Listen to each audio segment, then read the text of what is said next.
भाई ये एक बहुत गंभीर मुद्दा है। ये जो समय से पहले परिणाम घोषित किए और जो अंक नहीं आने चाहिए वो आए, फिर बाद में सफाई दी जा रही है, इसमें कहीं ना कहीं मुझे लगता है कुछ गड़बड़ी की संभावना है। और नौजवानों, लाखों करोड़ों बच्चों के, नौजवानों का भविष्य का इसमें मुद्दा है। इस पर तो मुझे लगता है समय खोए बिना इस पर जांच होनी चाहिए। ऐसा संभव नहीं है कि जो अंक मैं देख रहा हूँ वो संभव नहीं आना, उसमें मार्किंग का जो प्रोसीजर है उससे भिन्न होकर यहाँ पर अंक दिए गए हैं। तो कहीं ना कहीं इसमें मुझे लगता है गड़बड़ी हो सकती है। इसकी कोई भी एजेंसी हो उसकी पूरी निष्पक्ष जांच हो। मैं हमेशा कहता आया हूँ, नौजवानों के भविष्य से खिलवाड़ करने का अधिकार किसी को नहीं है। कोई दल, कोई नेता, अधिकारी, अफसर कोई भी हो।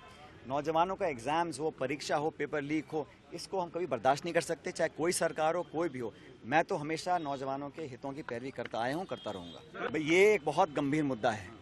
ये जो समय से पहले परिणाम घोषित किए और जो अंक नहीं आने चाहिए वो आए, फिर बाद में सफाई दी जा रही है, इसमें कहीं ना कहीं मुझे लगता है कुछ गड़बड़ी की संभावना है। और नौजवानों, लाखों करोड़ों बच्चों के, नौजवानों का भविष्य का इसमें मुद्दा है।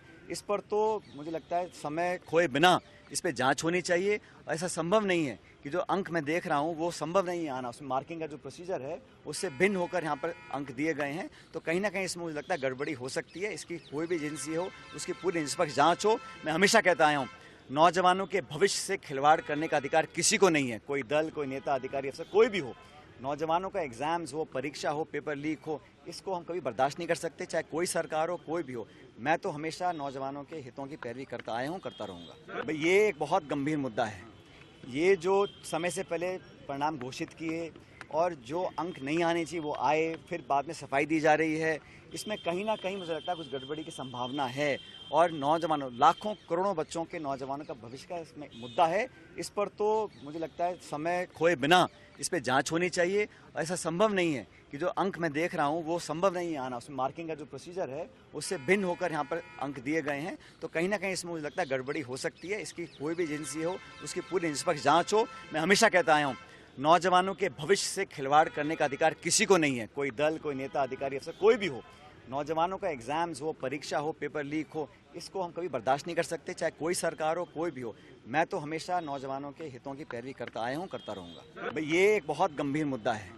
ये जो समय से पहले परिणाम घोषित किए और जो अंक नहीं आने चाहिए वो आए, फिर बाद में सफाई दी जा रही है, इसमें कहीं ना कहीं मुझे लगता है कुछ गड़बड़ी की संभावना है। और नौजवानों, लाखों करोड़ों बच्चों के, नौजवानों का भविष्य का इसमें मुद्दा है। इस पर तो मुझे लगता है समय खोए बिना इस पर जांच होनी चाहिए। ऐसा संभव नहीं है कि जो अंक मैं देख रहा हूँ वो संभव नहीं आना, उसमें मार्किंग का जो प्रोसीजर है उससे भिन्न होकर यहाँ पर अंक दिए गए हैं। तो कहीं ना कहीं इसमें मुझे लगता है गड़बड़ी हो सकती है। इसकी कोई भी एजेंसी हो उसकी पूरी निष्पक्ष जांच हो। मैं हमेशा कहता आया हूँ, नौजवानों के भविष्य से खिलवाड़ करने का अधिकार किसी को नहीं है। कोई दल, कोई नेता, अधिकारी, अफसर कोई भी हो। नौजवानों का एग्जाम्स हो, परीक्षा हो, पेपर लीक हो, इसको हम कभी बर्दाश्त नहीं कर सकते, चाहे कोई सरकार हो, कोई भी हो। मैं तो हमेशा नौजवानों के हितों की पैरवी करता आया हूँ, करता रहूँगा।